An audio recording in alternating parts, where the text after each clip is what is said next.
Hi everyone, welcome to my channel. I am Paula and I live a keto low carb lifestyle. I have been eating a ketogenic diet now for 2 years. And over the past 2 years, especially in the beginning, the very beginning, I bought a lot of ingredients to try. I would see a recipe that I thought looked good and I would go on Amazon and order the ingredient or run to the grocery store and try to find the ingredient. And a lot of times I only ended up using those products once or twice. And these kind of products are not cheap. I will show you some of the ones that I bought and I only ended up using once. I have found that a lot of ingredients that people use to do keto recipes are inflammatory to me, and I just cannot have them because my body has flare-ups.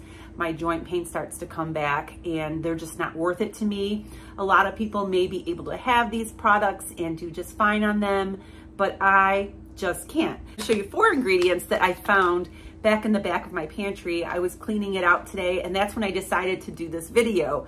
I found 4 things that I hadn't got rid of yet, and I'm gonna have to find someone to give these to because they are ingredients that I cannot have in my diet. So one, for example, this one is not even opened yet. This is acacia powder.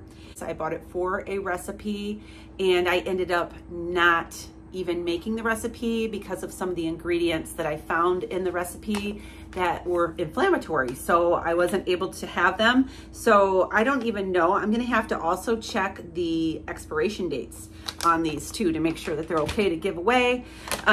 This one here is one that I did open, and this is one that is very inflammatory to me, and that is oat fiber. I can't have this. I will eat something with this in it and I will wake up the next morning and I can hardly bend my fingers. My fingers are just swollen and painful, and so this is really not good for me. And then also psyllium husk powder. This one did the same thing. So the next one is vital wheat gluten, something I again cannot have.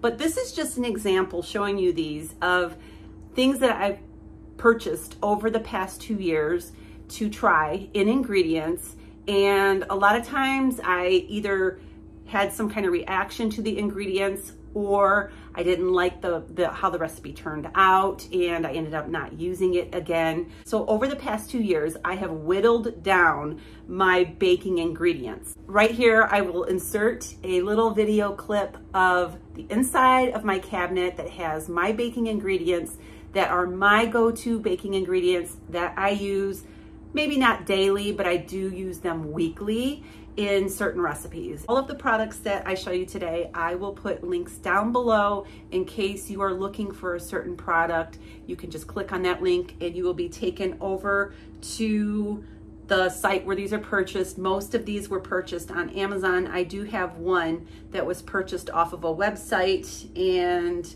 I believe the rest were from Amazon. So first I'm gonna start with my favorite sweeteners. I have used a lot of sweeteners over the past couple of years, and I have found some that I just didn't like very much, I didn't care for very much, and then I have my favorites here.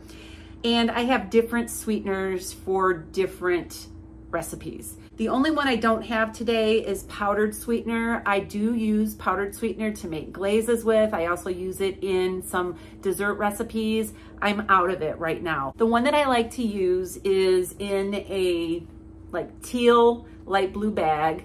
It is by Keto and it is powdered monk fruit sweetener. And so I'm out of that right now, or I would show you. Now, a lot of the ingredients that I'm gonna show you today, I don't have the original packaging to. I like to keep my baking ingredients in glass jars.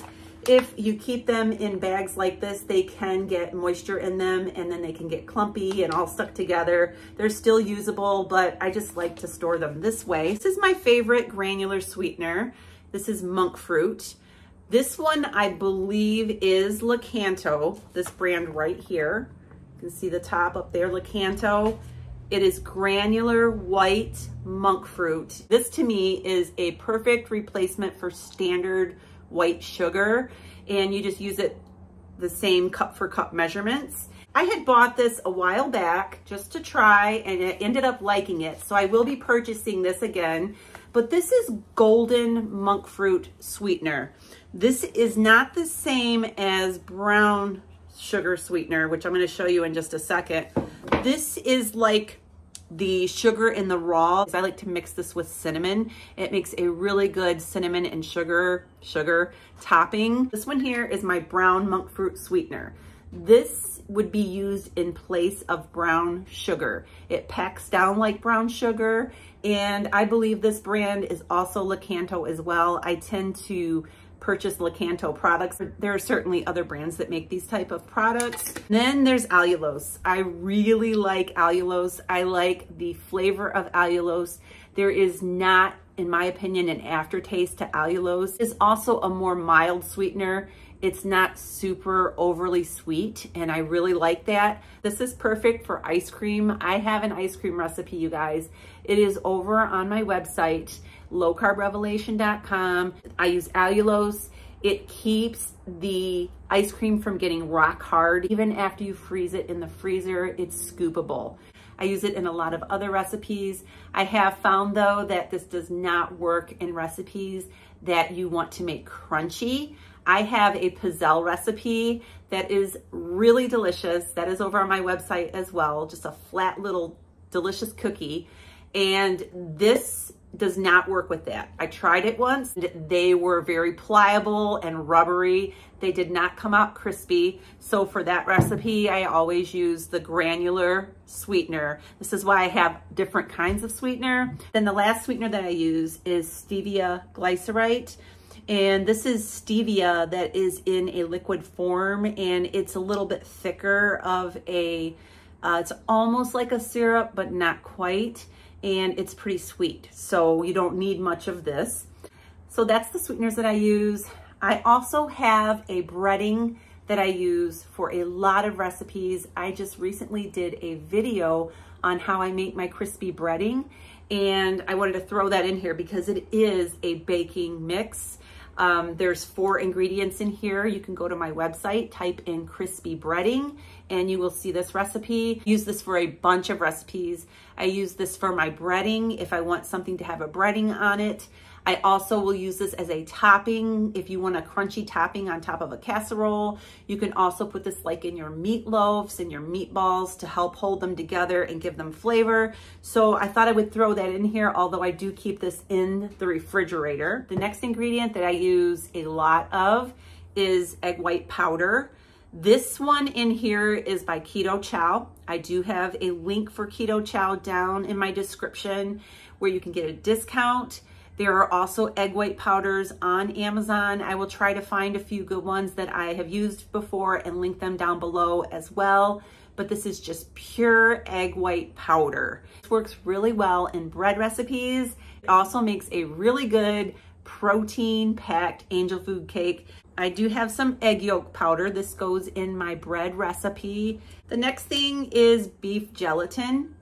I like to use this to make jello with. I also like to use this to thicken sauces with. It is a great ingredient to have in your pantry. Speaking of thickening sauces, I like to keep xanthan gum. Sorry if there's a glare on this. I'm standing in front of my window, but this is xanthan gum. This is great for thickening sauces and gravy.